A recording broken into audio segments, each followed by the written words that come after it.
All right, guys, we're here with Gunnar of Q95 fame. We did his transplant about 10 days ago.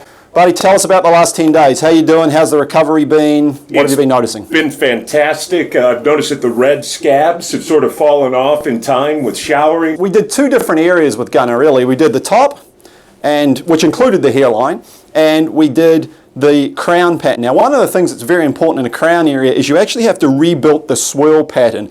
This was pretty much bald for Gunnar, and you can see here he has a little bit of light redness that's totally normal at this stage. All the little crusts and scabs are gone from here. This is absolutely textbook. He looks fantastic. Now, moving forward here, you've still got some laser treatments to do. We started the lasers the day after I had my transplant, so those have been great, and I know it's going to speed the growth of my hair. Those other modalities we talked about, again, are going to help with the original non-transplanted hair, that global approach. Keep what you've got, put back what you've lost. One of the things that I know made the recovery easier was PRP, which is where they take some of my own blood and then they spin the plasma out of it and they put it in the area where we had the transplant, put it in the suture area. It helps with healing, it speeds up the recovery process.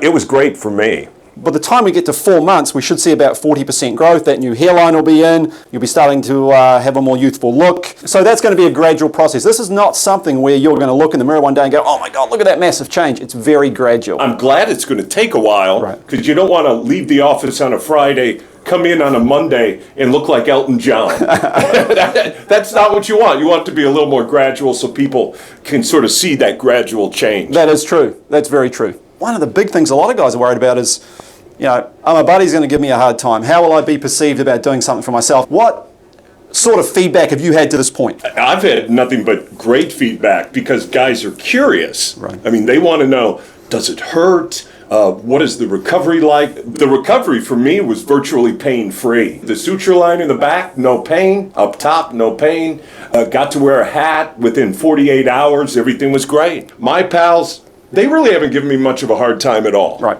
right. And when they see the new you, so to speak, you know, you're right. You know they're going to be looking and thinking, this could be me. Heck, I did it with one of my radio pals, JMV. Right. I looked at JMV and I called up Darren and I said, what are you doing with him? Call me. I can't wait for you guys to see what this looks like over the months.